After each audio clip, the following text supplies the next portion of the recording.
snow. Nice.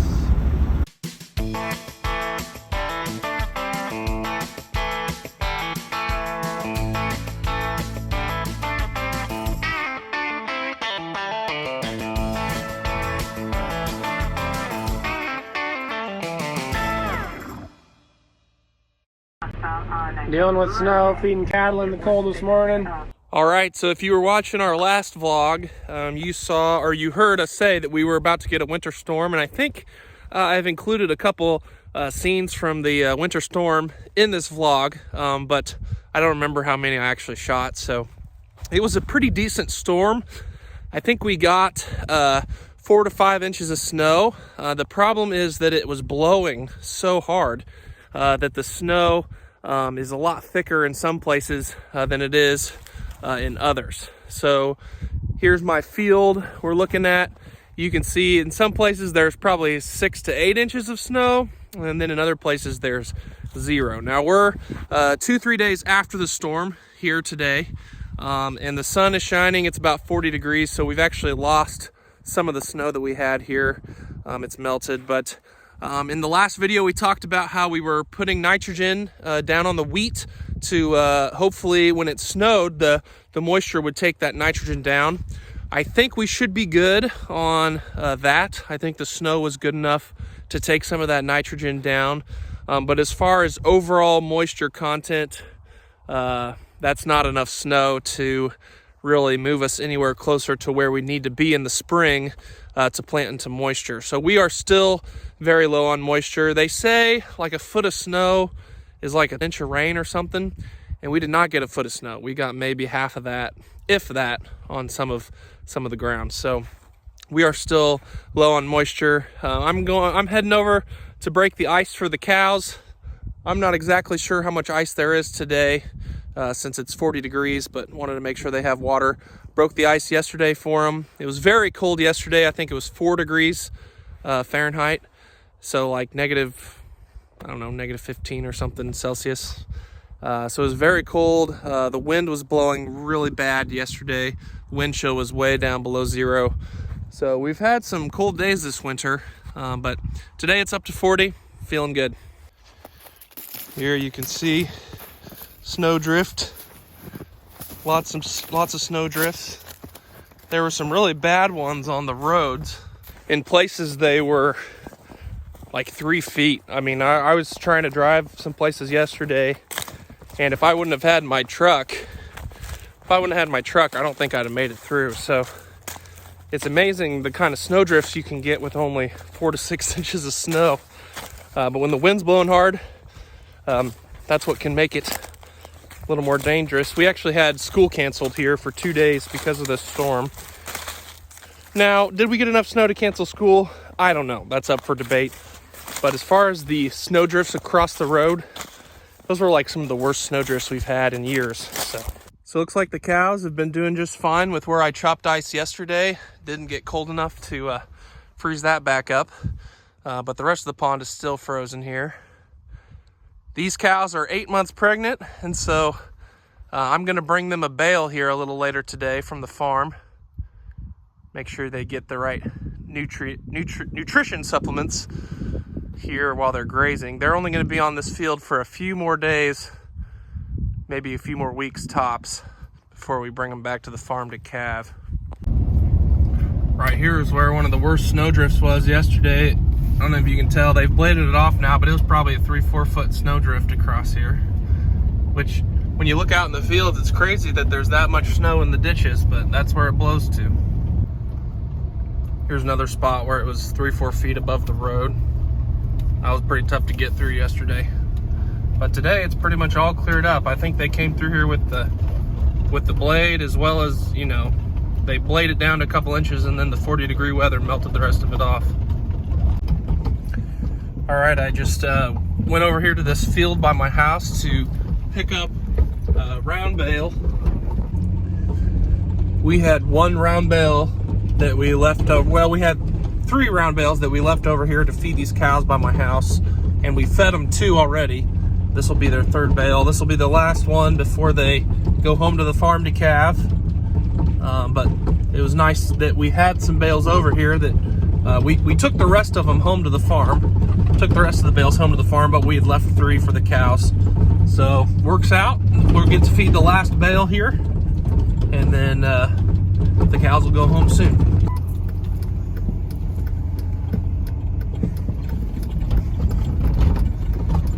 All right, cows, it's supper time. All right, here the cows come. I'm gonna use Dad's fancy bale bed he's got here. It just lifts the bale right off of the truck. That's how I picked it up. And sets it on the ground.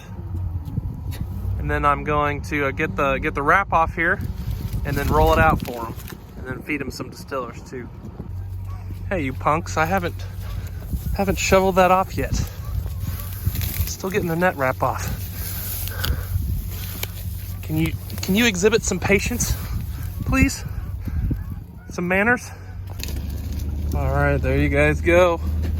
Happy munching. Happy munching, guys. Have a good supper. All right, I am doing chores for Kendal. It's the next morning. Kendal is off at his in-laws, or I think actually he's visiting some friends in Kansas City. Either way, he's in the Kansas City area.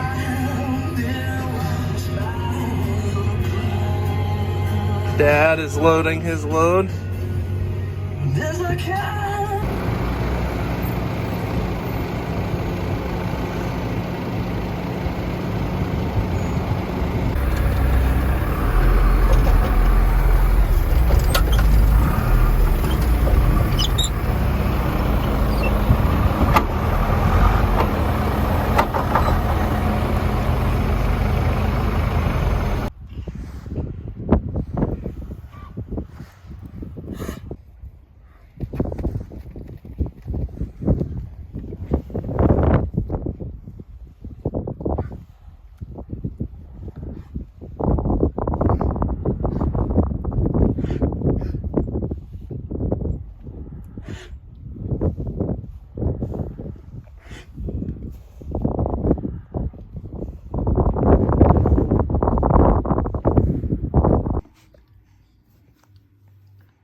Wow!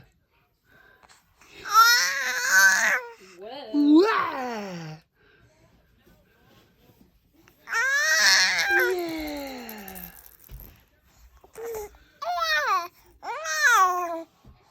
We got a delivery the other day. I think last video I said Greg had gone to pick up some equipment for our cattle operation. Well, this is it. It's not a chute, it is an alley. We already have the air-equipped chute, and our old alleyway was kind of getting rusted, and we wanted to upgrade the alley to match the chute. And so I got some of this laying on the floor, laying on the ground already. So I'm gonna build this first alley. This is how they ship it down from Canada. They were able to build or put in 3 alleys onto the same frame, and then they just tucked on these on the back side. So I'm gonna take off these and rebuild it. I think Greg's gonna come out and help me too, so that I don't have to, otherwise I think I need 4 hands.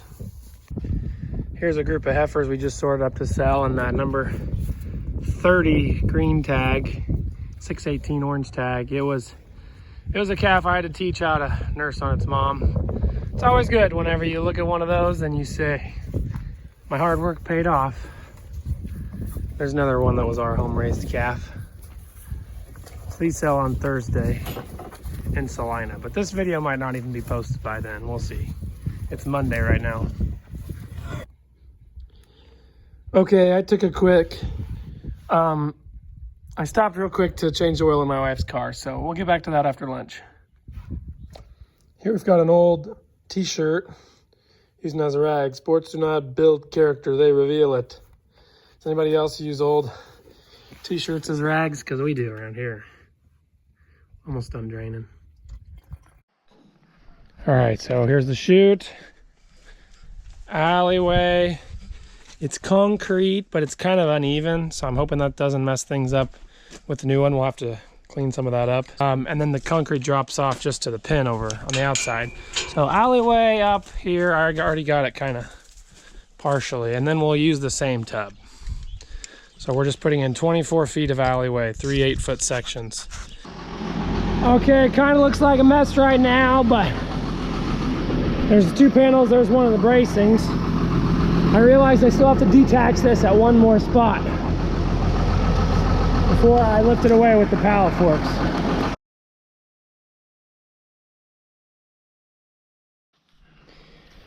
Okay, got one out of the way now. I'm gonna kind of clean this dirt up out of the way. I'm not sure why there's such a big ridge here. As this, I mean, we liked having concrete here to walk on and not just walking on mud, but I don't know why it was such a big ridge, but I'm hoping that the new one will fit in the same path that the old one did. And I think that chute, the whole chute's gonna come back about 2 feet. Come back this way, because that'll give us more room out the front to use a sorting gate.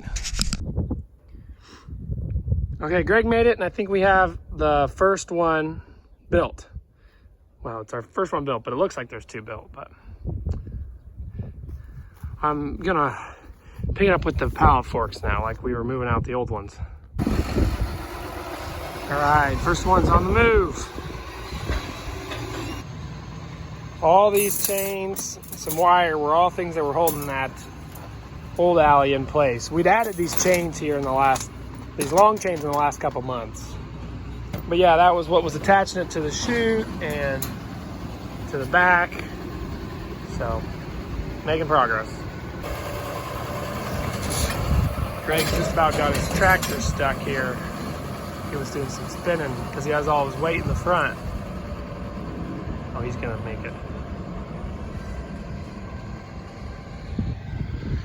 All right, now I gotta clean this crud out of here to make a nice even spot for the next third one. All right, Greg's making kind of a, cleaning out that manure. I left this one here kind of as a, just to see where our 2 8-foot sections end. And then this is what the cattle see coming right down. So it looks nice, all green.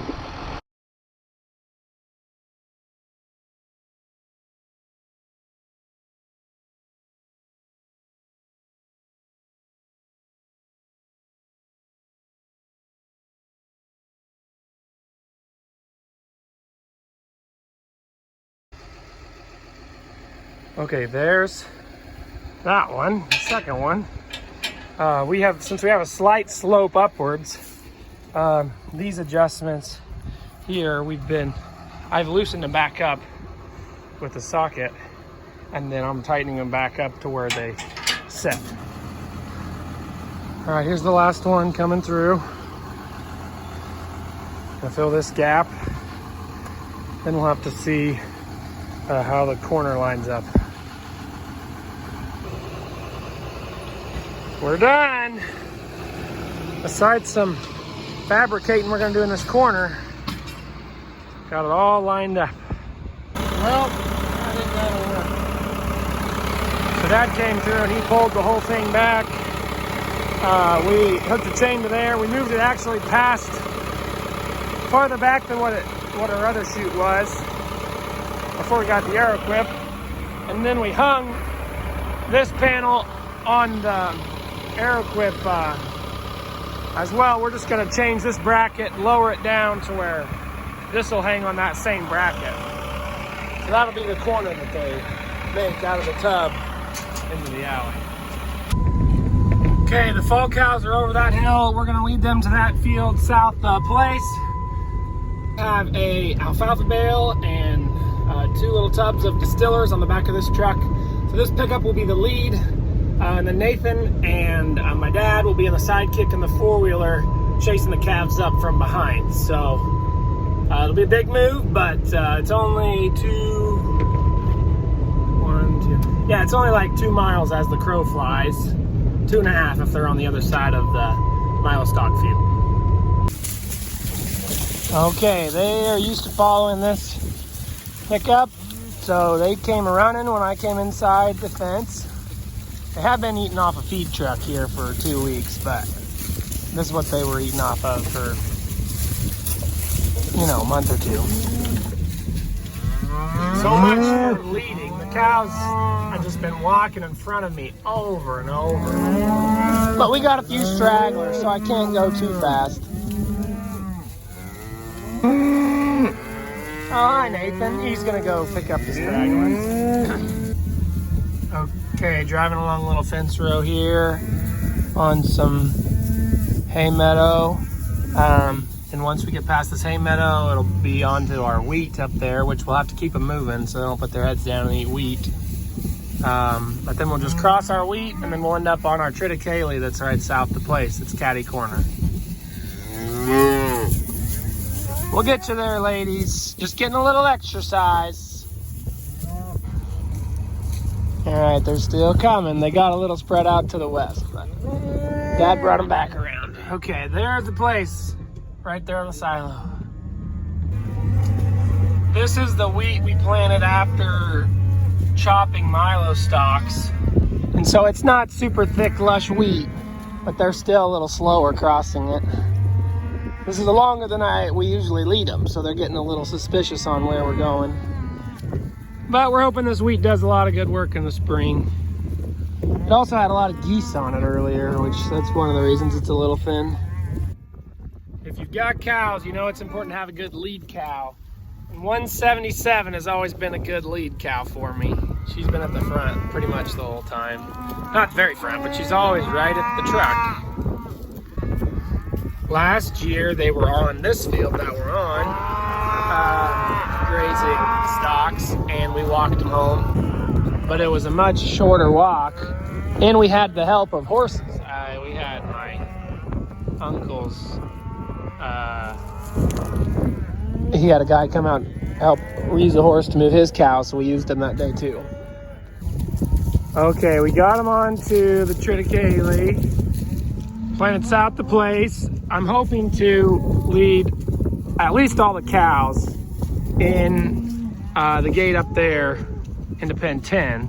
The calves will be out eating this as part of the plan, is to keep the cows contained and let the calves out here get some extra gain on them. They're not all wanting to cross this hot wire fence. I'm gonna have to go back and help a little.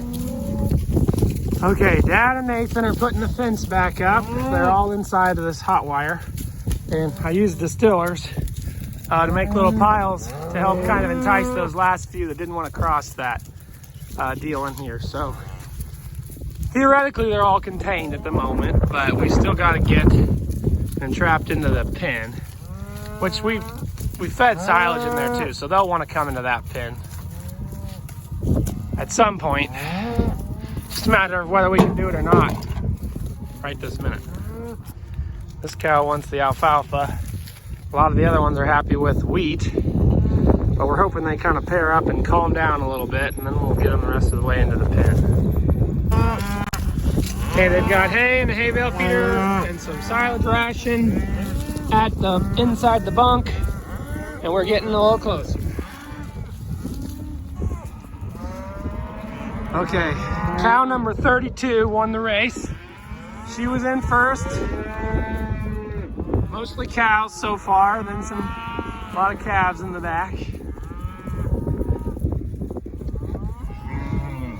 Put the ration in the bunk so that they put their heads right down, and if we have to chase some in, the other ones will be busy. They're doing pretty good with that gate.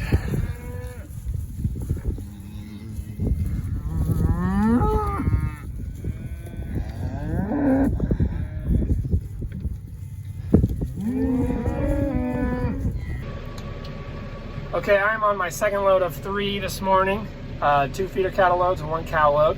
And we're gonna get to try out the Aeroquip alleyway this morning. So we have 56 calves to work that I bought yesterday at Salina. We'll lead it off in the grain trade. All right, calves and the cows are slowly leaving the hay feeder back there, coming up to my feed wagon here. Oh, corn's up today. It was down yesterday. It was a big drop. Okay, it's time to go grab the ones from the pen that I bought. You can see some here. They just stood up when I walked over here, but they were laying down in the back. And some are finishing up, eating up there at the bunk. It's always sad to knock them off. The worry is to knock them off feed when you vaccinate them and work them, but also it's better for them in the long run. So just get it done right on arrival. Yeah, they all ran down through there.